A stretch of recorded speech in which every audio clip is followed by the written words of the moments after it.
burada bizdən doğru variantı seçməyimiz istəyir və baxırıq ki, quantifiers qaydasıdır. Və bizdə burada var saç, bir də sol. Saçla solun qaydası necə idi? Bax, biz bilirdik ki, saçdan sonra kəmiyyət bildirən sözlərdən ancaq elotov işlənə bilər.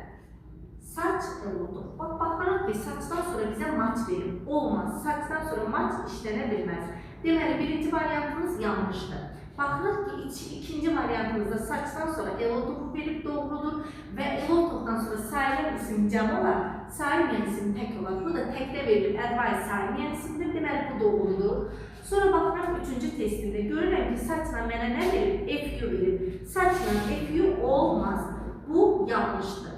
Dördüncü variantda to'dan sonra maç doğru, maçdan sonra sayılmayan isim doğru, bu da doğrudur. Beşincidə soldan sonra many, much, few və little gələ bilir. Və many'dən sonra da cəm isim olar. Progress isə sayılmayan isimdir, cəmlənə bilməz. Deməli, bu yanlışdır.